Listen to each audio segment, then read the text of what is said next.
আসসালামু আলাইকুম রহমতুল্লাহি ওয়া বারাকাতুহু। আমি একটা আপনাদের সময় কিতাব ধরছি। এই কিতাবটার নাম হলো শারহে আকায়েদুল নাসাফি। এই কিতাবের 189 নম্বর পৃষ্ঠায় একটা হাদিস আছে, ইন্নাল আলিমা ওয়াল মুতাআল্লিমা ইযা মাররা আলা কারিয়াতি ফাইনাল্লাহা ইয়ারফা'ু আযাবাল মাকবারাতি ফি তিলকাল কারিয়া 40 ইয়াওমান। এই হাদিসটার মধ্যে বলছেন যে নিশ্চয় যখন কোনো আলেম এবং তার ছাত্র কোনো গ্রামের উপর দিয়ে হেঁটে যায়, ওই আলেম এবং তার ছাত্রদের পায়ের উসিলা করে ওই গ্রামের কবরবাসীর সমস্ত কবর থেকে আল্লাহ রাব্বুল আলামিন 40 দিনের আযাব উঠিয়ে নেন। বুখারীর একটা হাদিস আছে, তাহারা তথায় আপনারা জানেন, হযরত মুহাম্মদ সাল্লাল্লাহু আলাইহি ওয়াসাল্লাম একটা গ্রামের উপর দিয়ে সফর করছিলেন। সেই গ্রামের দুটো কবরের মধ্যে প্রচুর আযাব হচ্ছিল। আল্লাহ রাব্বুল আলামিন মুজিজা স্বরূপ তানাকে দেখালেন।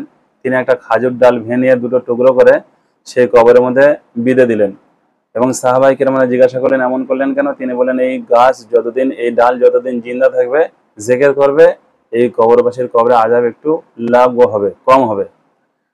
জগৎশ্রেষ্ঠ মহামানব, মহানবী, মহারসুল যিনি, সেই মহামানব যখন হেঁটে যাচ্ছিলেন, তানার পায়ের উসিলা করে কবরে আযাব মাফ হলো না। আর বর্তমানে আমাদেরকে শিক্ষা দেওয়া হয়েছে, কোনো আলেম এবং তার ছাত্র যদি কোনো গ্রামের উপর দিয়ে হেঁটে যায়, তো তাদের পায়ের উসিলা করে ওই গ্রামের কবরবাসীর কবর থেকে আযাব উঠিয়ে নেবে। এটা একটা মিথ্যা, জাল, বানোয়াটি হাদিস। এই হাদিসটাকে নিয়ে, মিথ্যা হাদিসকে নিয়ে যে দেশের শিক্ষা বোর্ডের তরফ থেকে ছাত্রদের শিক্ষা দেওয়া হয় এবং সেটা আকায়েদের সাবজেক্ট, আকীদার সাবজেক্ট, মানহাজের সাবজেক্ট, তাহলে সেই দেশের ছাত্রছাত্রীরা কতটা মানহাজ বা আকীদা সম্পর্কে ওয়াকিবহাল হবেন। আমি আপনাদের স্ক্রিনটা ধরছি, আপনারা দেখে নেবেন।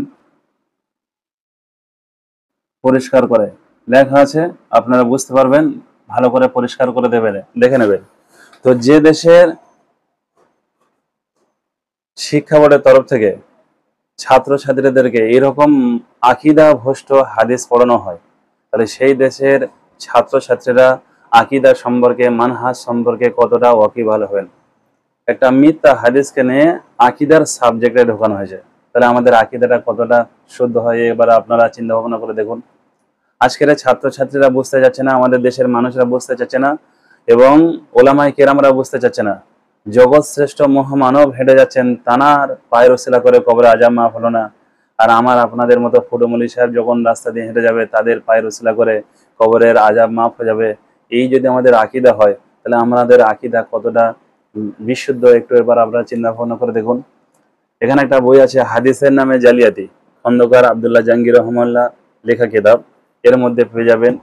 আচ্ছা, মালিক সাহেব রহমাতুল্লাহ, তিনি তবলিগ জামাতের একজন বিখ্যাত পণ্ডিত, বাংলাদেশে বাড়ি, তিনিও কিতাব লিখেছেন, এইসব হাদিস নয়, তানার মধ্যে পেয়ে যাবেন। কিতাবটা আমার কাছে আছে, আমি আর বার করে দেখাচ্ছি না।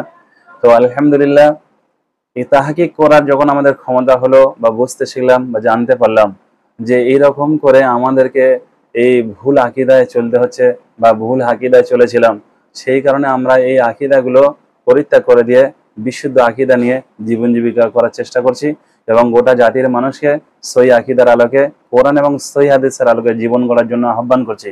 আপনারা হয়তো বিদ্বেষ মনোভাব নিয়ে বলবেন যে আমাদেরকে আহলে হাদিস হওয়ার জন্য আকৃষ্ট করছে না, আপনাদেরকে কোরআন এবং সহি হাদিসের আলোকে দাওয়াত দিচ্ছি। আপনারা চিন্তা ভাবনা করবেন যে আমরা যদি এই কোরআন এবং সহি হাদিসের আলোকে জীবন জীবিকা করি, তাহলে আখিরাতে লাভ হবে, ইহকালে লাভ হবে, আল্লাহ রাব্বুল আলামিনের দরবারে গিয়ে ইজ্জত পাবেন, সম্মান পাবেন এবং তাওহীদটা সঠিক থাকবে, মানহাজটা সঠিক থাকবে, আকীদাটা সঠিক থাকবে। আর এরকম ভুল আকীদা পরিত্যাগ করে দিয়ে আমরা চেষ্টা করব বিশুদ্ধ আকীদার উপরে জীবন জীবিকা গড়ার জন্য। আপনাদেরকে আহ্বান করছি, তাই আমরা প্রত্যেকে বিশুদ্ধ আকীদার উপরে জীবন জীবিকা করব এবং ভুল আকীদাকে পরিত্যাগ করব। আসসালামু আলাইকুম ওয়া রাহমাতুল্লাহ।